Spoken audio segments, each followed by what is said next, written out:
I have a hypothesis. Because of the high burden of regulations and strong network effects, corporations have bogus hiring practices and a bunch of HR voodoo. For those who don't know, the best predictor for job performance for a given pool of applicants, recognizing that there's going to be some self-selection for people who apply for any given position, but the best predictor, or what explains most of the variance, more variance than anything else, including education level, is IQ in terms of subjective job performance ratings. Now, and the college cult, of course, is causing people to go get degrees that are of dubious practical value. I used to believe that engineering degrees, well, maybe engineering for like chemical engineering would be different. But I used to think, for example, computer engineering degrees were really valuable. But having talked to people who got them, they are saying that they don't use much of anything that they learned in school. Much of what they learned in school was already obsolete by the time they got their job.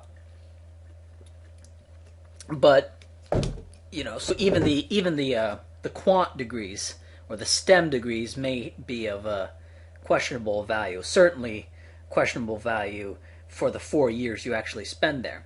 Okay. Anyway, but of course, if you get a degree in English or history or philosophy or something, that's just ass crap.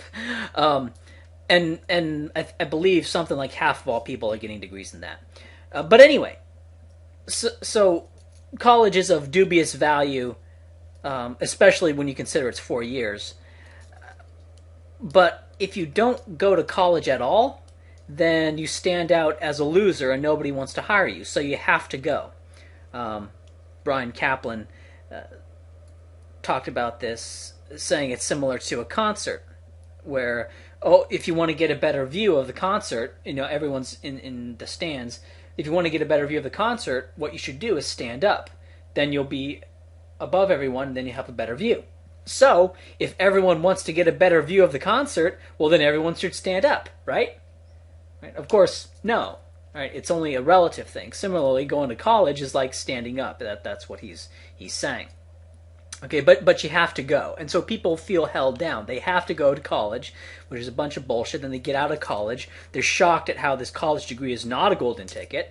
Okay, and then they go to work and find themselves working way below their potential, and find that it's not quite as meritocratic as they believed. Recently, I've got a job, and I'm in my opinion, I'm working way below my potential. But I guess I was prepared for it. Like, I kind of knew what would happen, and so I'm going in, basically fixing people's computer problems, and it's way below what I could be doing. But I'm not particularly mad about it, because it's like when going in, I knew what I had to do. I knew that if there's some way of doing things that could be more efficient, I knew to just do the less efficient way. I knew that people would be stuck in their old ways, even if there's an obviously better way of doing it, and so don't bother. So I'm not getting really depressed about any of this. I know a lot of people, I think what happens to a lot of people, they go to jobs and they think that, if I have a good suggestion, they'll take it up right away. I never had that illusion, and so perhaps I'm more mentally prepared I was more mentally prepared for it than most people are. Anyway, so people feel that they're being held down in many ways. One, by formal legal regulation, and another, what I call the college cult and the corporate cult. And there's just a seething web of difficulty that permeates anything you want to do. It's not like the olden days when to start a business, you just found some unused land, put a sign up, and started doing whatever the business required. If you wanted to be a barber, you need to make sure you knew how to be a barber and you had the proper equipment. But that's it. Got the equipment, got a place to do it. That's it. That's all you need, more or less. Okay, or you want to be a taxi driver? Well, just find an old car, fix it up, and put a sign that says taxi, and now you're a taxi. Okay, and so people could start businesses and start doing things quickly and easily.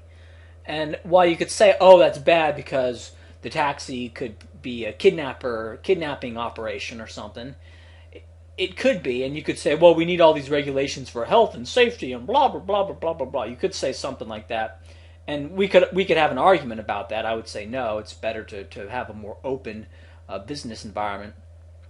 But at any rate, you need to recognize that all of these things make it harder to get ahead, right? It's a much more closed way of doing things, and the result is it becomes more of a progressive caste system. You go to college and you jump through these hoops and you get promoted based more on time and seniority, as opposed to having some great idea that you pop out and do something cool.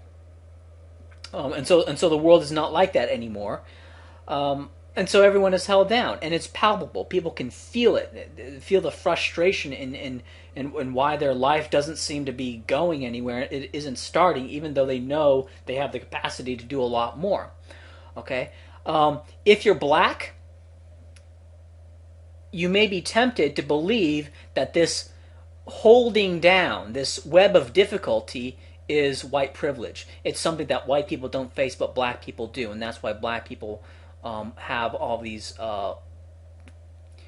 worse. I mean, let's be clear. I mean, better or worse. That is subjective, but I would say that having less money, not living as long, having more crime, having more family issues, that these are worse things. These are bad things. Right? Let's not, I think just about everyone recognizes that these are bad things. Having a broken home is a bad thing. Okay, drug addiction is a bad thing. Okay, and so if you're black, you may be tempted to believe that all of this hardship, and also blacks, of course, they face the college cult. Okay, they face HR. Okay, they face corporate politicking. They face a seniority bullshit. They face, bosses taking credit for what they do. They face all this crap too, okay? And if you're female, you might blame patriarchy, as for why you're being held down. Say, oh, there's a glass ceiling that only females, specifically females, face, right? Because of this palpable being held down, even though there's been studies that shown that when females don't have kids and get similar degrees to what males get, they earn about the same. Right? The wage disparity between males and females can be attributed to females having kids, getting out of work because they have kids, and by getting stupider degrees. Females more likely to get degrees in English and Lit and humanities and history and all those bogus degrees, not the STEM degrees. And also the kind of labor that females do is not manual. It's not hard labor. Mining, being a mechanic, a plumber, right? Sort of welder. Females don't tend to do that as much, and so they tend to, do things like being working at a grocery store or working at the Gap or something. Those don't pay as well as kind of hard labor jobs. So, but when you control for the job that's being done and control for all these other things that separate males from females, females make about the same. There is no real glass ceiling. Okay, but that's not as important as I think blacks blaming their being held down on their race. Okay, if you're white, you don't have a mythos of racial oppression food sped to you, and if you're a white male, you don't even have a mythos of gender oppression being spoon-fed to you, okay? So if you're a white male, you are more likely to seek out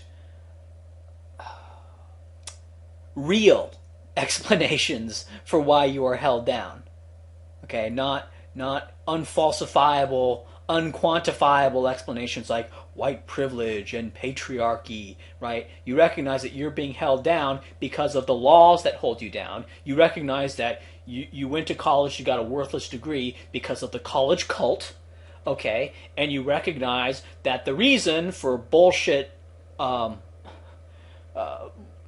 bullshit hiring and promotion practices in companies managed to persist is because of an uncompetitive market, right? Because you don't have anywhere to go to, and because of heavy economic restrictions for you starting your own business. Okay, and of course, in a highly restricted economy, larger companies are at a comparative advantage because, for example, Walmart can just hire a staff of lawyers to ensure regulatory compliance all the time. Whereas if you just have your own little shop, you have no way of doing this, right? And so Walmart has a certain economy of scale in regards to regulatory compliance. And so as a result, in a highly regulated economy, big business is at a comparative advantage compared to small business. Okay, so if you heavily regulate, quote unquote, the economy, you'll see small businesses start to go away, and big businesses and franchises start to take over, because they can weather the regulatory bullshit, and small businesses can't. But that's not the point of this video. The point of this video is just the hypothesis. Everyone feels like they're being held down because of the what I will call in general the seething web of difficulty. The seething web of difficulty is regulations on business, and the college cult and the corporate cult. And these all interplay. Like the regulations on business make it so that corporate hiring practices don't face competition, and so they're able to become ossified in their ways, and you have to basically put up with their bullshit because they're effectively a monopoly on you getting a job. And they're basically stuck in their ways, and there's no new businesses that can form, that can break them because of the heavily regulated economy. And so that's the seething web of difficulty. And this seething web of difficulty causes people in general to feel that they're being held down. Okay? And everyone is held down. And if you are black, if you are mestizo, and to a far lesser extent, if you are female, you may be tempted to believe that this being held down is something that specifically impacts you, when in fact it impacts everyone. So, and I believe that this goes a long way to explain the racial disparity, or why libertarians tend to be overwhelmingly white and male, because they don't have a backstory to say that this holding down is being specifically aimed at them.